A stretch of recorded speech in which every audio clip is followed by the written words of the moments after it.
I don't have a lot to say, but it's important. I didn't grow up with cannabis. I was a child of a member of law enforcement and a member of the mob. Touching this growing up resulted in a severe beating, so it wasn't part of my life.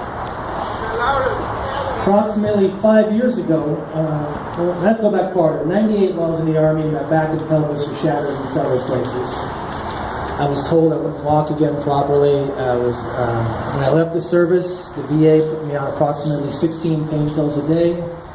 Been on everything from Darvocet to T4, morphine, tramadol, which is probably the nastiest thing I've ever had. And I got addicted to them just like anybody else, because it killed the pain for a short while. Then came the nausea, the vomiting, the elevated core temperatures, and then the general nasty attitude I had when I wasn't properly medicated. It was a horrible thing.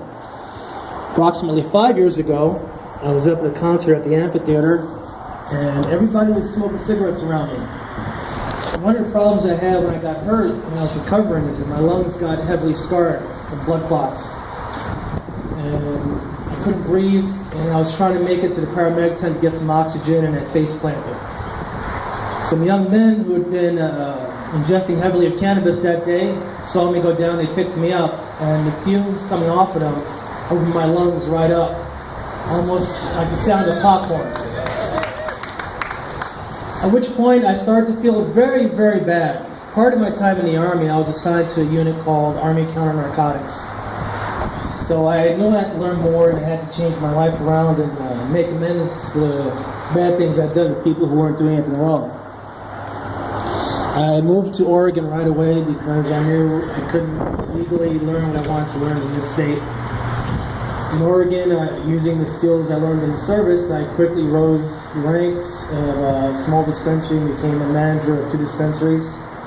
But my heart was here in San Antonio, and I had to leave that behind. Here I'm hoping to be part of a change. I want you to know that I've seen the magic of this medicine, not just in myself, but in people with epilepsy, people with chronic pain, PTSD. I've seen the changes in their health. I've seen it eat away at skin cancer at a remarkable rate.